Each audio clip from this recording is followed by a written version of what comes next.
All right, good Thursday afternoon, everybody. It is a First Alert weather day here at News 10, but it is also a very busy baseball day. Well, it's a busy golf day more than Busy golf day, baseball. too. Well, the Tigers just wrapped up. That's why I said that. But we do 7 have to the 2 U.S. is Open. that the final 7-2? That was the final score of the Tigers and Nationals game, yes.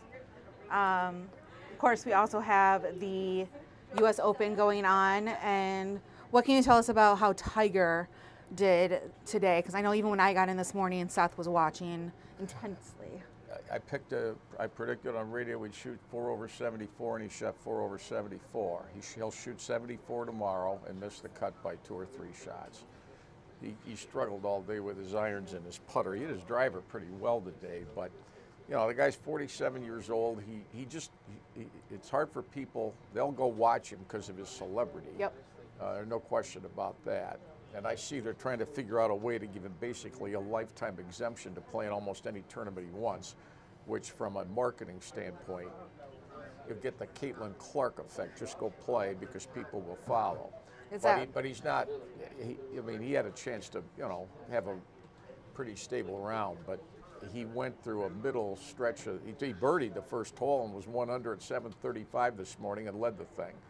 But then he bogeyed, 5 out of 7 in the middle of the round, and he had one more birdie late, but he shot 74. So I see close to the same thing tomorrow.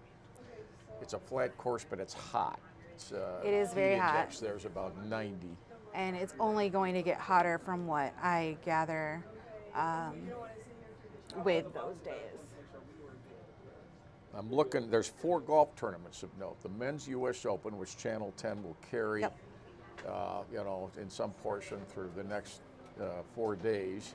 And then the LPGA Meyer Classic. There's somebody named, why don't they put the first names on the, somebody. They expect you to know them. Can you find out, A. Lee, what's her first name? She shot a 7 under par 65 at Blythefield today. Now, they're not all in. And I'm looking for Nelly Corda because we have sound with her coming up Allison. on the sports. But I mean. Allison Lee? Is that what it is? Yep. Allison Lee? 29 years old? Yeah, she's an American. An American on a women's tour who leads. She has a 2-shot lead at 7 under 65. Yep. And the Michigan Open looks like, I don't want to jinx him because he's got a 4-shot lead with 4 holes to play at Oakland University. Channel 10's there, 2 of us. It is. Eric Lillebaugh, my neighbor, my next door neighbor. I sat on the deck last night and had a drink with his dad, getting ready for the final round today. He's 1 over today, but there's wind out there, and I think that's keeping guys from catching him. He's 6 under for the tournament. He's got a 4-shot lead with 4 holes to go, and if he wins, he's the lead story. If he doesn't win, he's the second story because Jackson Lumen Christi High School's baseball team had a remarkable comeback today in the state tournament semifinals to beat Charlevoix 3-2. We're actually going to take a look at that really quick. Joey Ellis was there, so They were down 2-0 in the last inning with 2 out, and Charlevoix misplayed. 2 infield. It's high school baseball. Look, now watch this. That's the winning hit. That's when he had, yeah. 9th grader. Ninth grader drives in the winning run. Watch the Charlevoix kids in the background here. It's the agony of defeat. Look at the kid up there at the top. That's the agony. That's a long ride back to Charlevoix after you think you've got to win. Long. So Lumen Christi, who last won in 2015 in baseball, they're going to play. I just saw Watervliet, 9 a.m. Saturday for the Division III state title. That's a legitimate hit, but their infield missed 2 plays. Yeah. That's probably why they had the reaction that they did. We don't have to show it on the sports. Yes, you already you do. just did it twice. No, you can However, do it in we do sports. have reactions and sound from the kid and his coach. There you so go. that's coming up. Today, the Atlanta Falcons were fined for violating the NFL anti-tampering policy related to free agent Tell Cousins to signings. pay the $250,000. They gave him $82 million. Kirk Cousins was one of the 3. Whatever they gave him. What do you think? It says improper contact with 3 players, including Kirk Cousins. They're giving up $250,000 and a 5th-round pick in next year's draft. Well, I don't know what. Should they have known better? I guess. I don't know other than what you know from reading the story.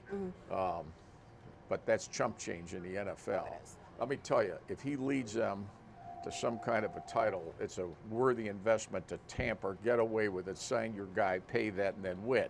If he doesn't win, nothing ventured, nothing gained. But I don't know what the tampering rules are in free agency per se, that what they did or did. Everybody said Philadelphia tampered with Saquon Barkley, but they got cleared today. So did they have Trump's lawyers, or who did they have? Did they have Hunter Biden's lawyer? Who did they have to get him cleared? I don't know, but Philly was cleared, Atlanta was fined. And then we did mention the Tigers won today. Pretty big game for them. It was Malloy's first home run at Comerica Park in the 6th, so that was pretty cool. It was about time. I mean, they had lost 4 out of 5. They'd lost the previous 2. You win at home. Yeah. They lost 2 out of 3 to Milwaukee. Washington came in. They lost the first 30 and 35, but now they won 2, so they got a 5-game winning streak, which was their longest of the season. You know, I mean, sweeping 3 with parity is hard to do. So you figure the Tigers might. Where would they be without Skubal? Not there. Not there. So at any rate, so now they go to Houston for 3 beginning tomorrow, and then they go to Atlanta for 3. All right. So that won't be easy. 33 and 35, 94 to go. Not bad. Yeah. 94 to go. It's almost halfway point. 33 to 35. All right. Well, in addition to Jackson Lehman Christie's reaction, what else are you guys working on today? I know you said Owen and Fred are out. Rick Comley, the former Michigan State hockey coach, he's looking for a new head hockey coach. If you know of somebody, call him. He's up in Marquette looking for a hockey coach. He's the interim coach for a couple of weeks, which is a good thing to have when you're in the middle of June, because you don't play a lot of games in the middle of June. What he's trying to do is keep his players out of the transfer portal, because under the rules, they got 30 days to leave. But I told him how many scholarships in June are open for hockey. So I said, the good news is you may not lose anybody. The bad news, with that team you had last winter, losing them, I don't know how much you're going to lose. And believe me, as a hockey coach long-term himself, and he's not going back on the ice. He's going to, he was called out of retirement to be the interim AD, and it's been 2 years now with 2 more to go. So we got that. And Fred and Owen are out, you said? They're at Oakland University. Pretty far. Yeah, Eric Lillebo was 1 under for his round. They got there in the 10th hole, and he made a double bogey. I said, don't look at me as the curse. I had nothing to do with him. He's played on the mini tours for like 13 years, all over North and South America, trying to make it to the Korn Ferry Tour. If he wins today, he gets $15,000. And he will have won it twice. He won it in 2019 up at Grand Traverse. And but his life won't change per se. His dad said he's got a tournament next week on the mini tour in Vancouver, so if you get done with this, win or lose, and then he'll move on to Vancouver and play next week there. All right. So there we go. Tune in 6 o'clock on News 10. Tim, you are free to go. We will see you guys later. All right. Keep up the good work. Don't let any bad weather.